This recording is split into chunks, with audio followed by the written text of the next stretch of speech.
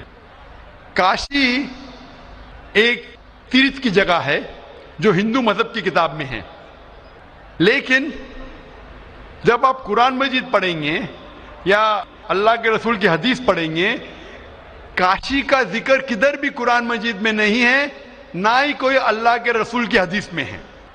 لیکن آپ جب وید پڑھیں گے, وید میں کعبہ کا ذکر ہے, وید میں کعبہ کا ذکر ہے. لکھا ہے رگ وید میں جلد نمبر 3 میں لکھا ہے کہ تیرتھ کی ایک جگہ, تیرتھ مطلب جس جگہ خدا کی عبادت کی جاتی ہے, تیرتھ کی ایک جگہ ہے وہ کعبہ. تو کعبہ کا ذکر ہندو مذہبی کتاب میں بھی ہے, قرآن میں بھی ہے اور بائبل میں بھی ہے.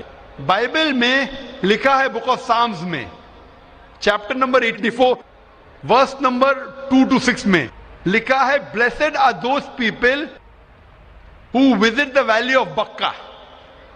تو بائبل میں بھی کعبہ کا ذکر ہے, ہندو مذہبی کتاب میں بھی کعبہ کا ذکر ہے, اور قرآن میں اسلام کی مذہبی کتاب میں بھی ذکر ہے. تو اگر ہم یکسانیت پہ جائیں گے, جو کامن ہے اسے لیں گے, تو کعبہ صرف کامن ہے تینوں مذہبی کتابوں میں, اور مذہبی کتابوں میں بھی لکھا ہے. تو جب آپ لیں گے تعالوا الی کلمۃ سواء بین بینکم, آؤ ہم اس بات کی طرف جو آپ اور ہم میں یکساں ہے, تو کعبہ میں یکسانیت ملتی ہے لیکن کاشی میں نہیں. کاشی کا ذکر صرف ہندو مذہبی کتاب میں ہے. تو اگر ہم یکسانیت پہ عمل کرنا چاہیں گے تو آپ اور ہمیں ماننا پڑے گا کہ کعبہ اللہ سبحانہ و تعالیٰ کا گھر ہے اور عبادت گاہ ہے, عبادت کرنے کی جگہ ہے. Hope that answers the question. Thank you. Mic number 5 پر اگر کوئی غیر مسلم خواتین, غیر مسلم بہن موجود ہیں تو اپنا سوال کر سکتی ہیں. Can you explain vividly the points mentioned in the Bible to prove that Jesus, peace be upon him, was not crucified, especially referring to Jonah? Thank you. بہن کا سوال ہے کہ آپ صاف طور سے یہ ثابت کر سکتے بائبل کے ذریعے سے کہ عیسیٰ علیہ السلام کو صلیب پہ نہیں چڑھایا گیا تھا. آپ بائبل کے ذریعے, بائبل کے حوالے سے یہ ثابت کر سکتے ہیں کہ عیسیٰ علیہ السلام کو کروسیفائی نہیں کیا گیا تھا, صلیب پہ نہیں چڑھایا گیا تھا, خصوصاً جونا کے ذریعے. میں نے ایک مناظرہ کیا تھا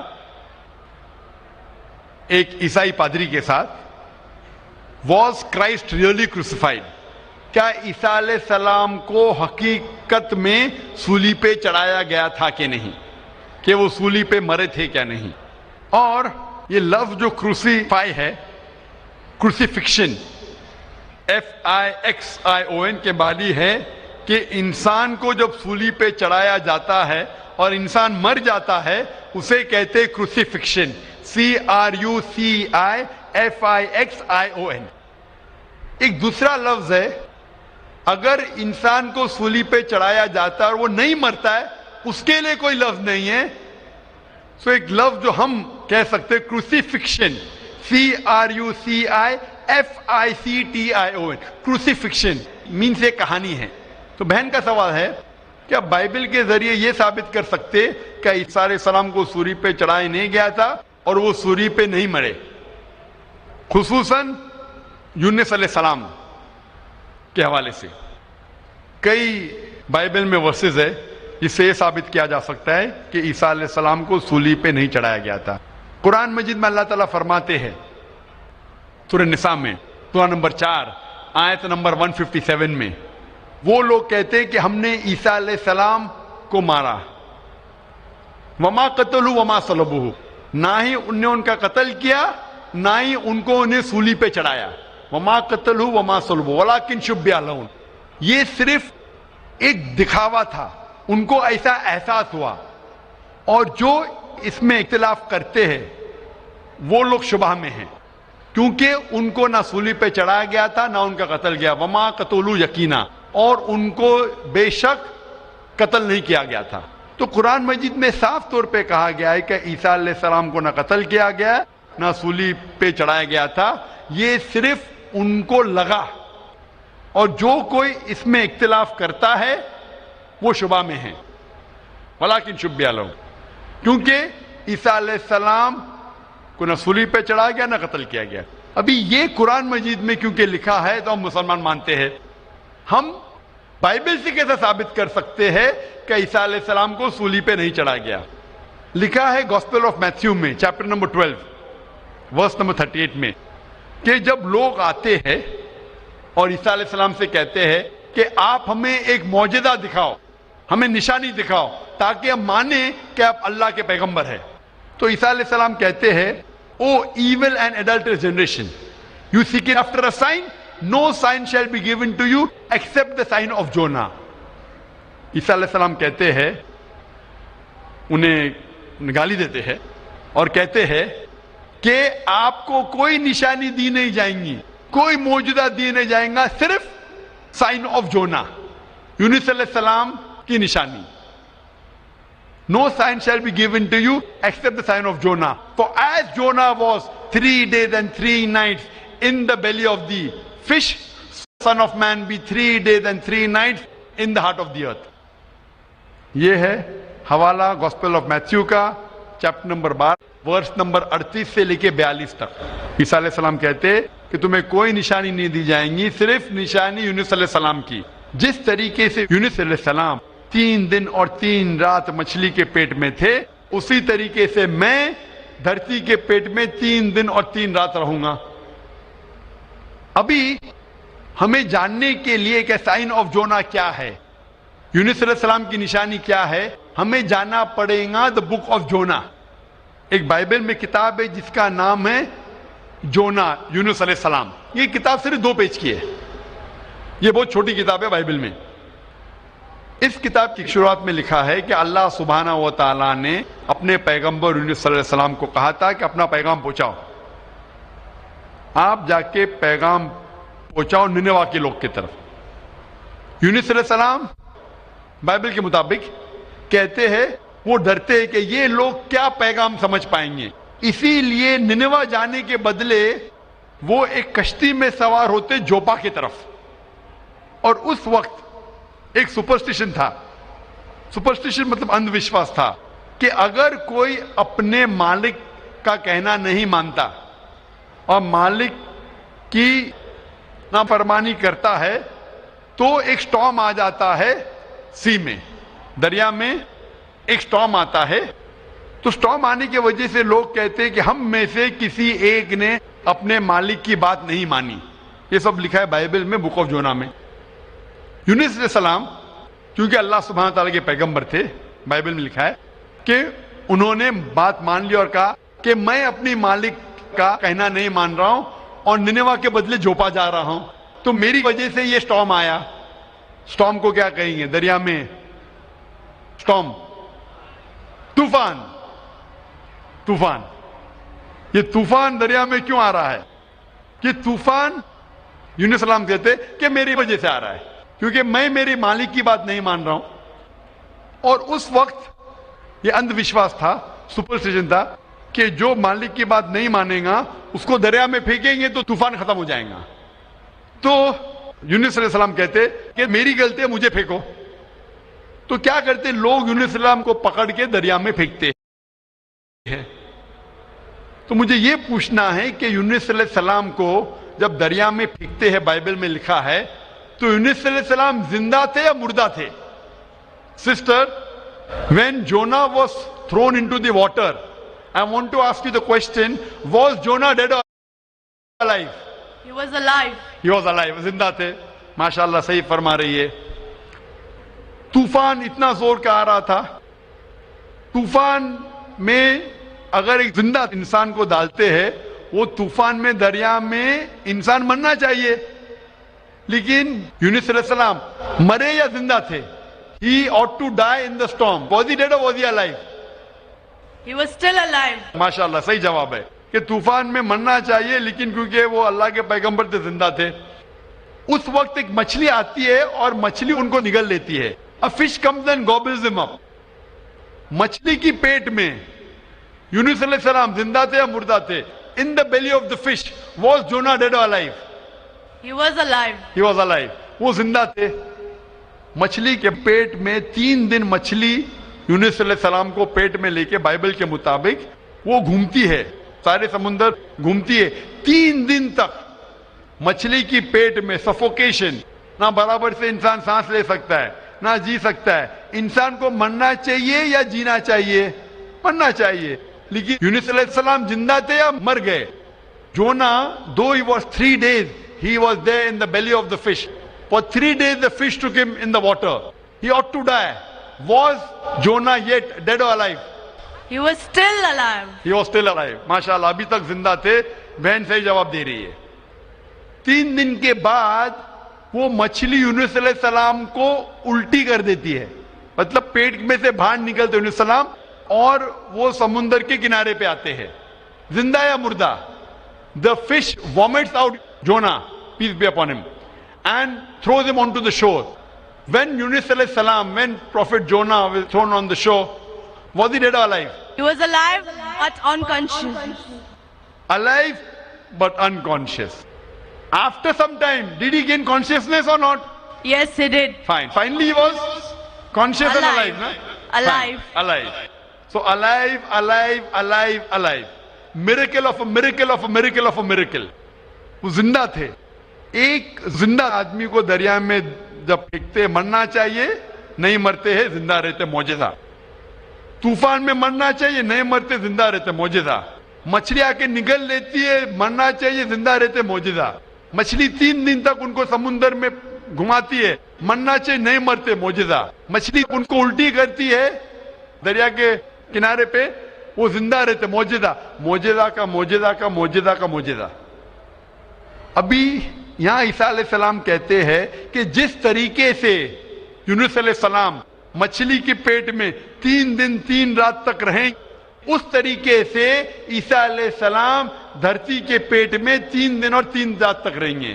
Now sister, I want to ask you, according to you, when Jesus Christ, peace be upon him, was in the sepulchre, was he dead or alive?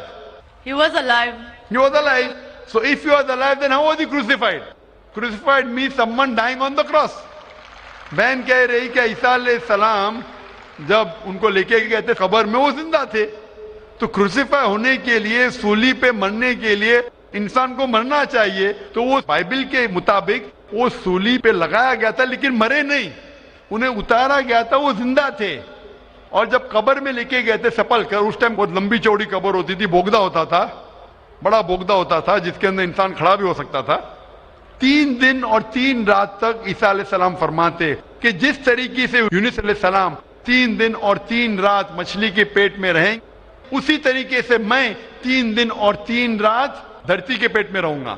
اس کا مطلب عیسیٰ علیہ السلام زندہ تھے. اگر زندہ تھے تو سولی پہ نہیں مرے ہو. تو اسی لیے بائبل کے ذریعے یہ ایک طریقہ ہے ثابت کرنے کے لیے کہ عیسیٰ علیہ السلام سولی پہ نہیں مرے, وہ زندہ تھے.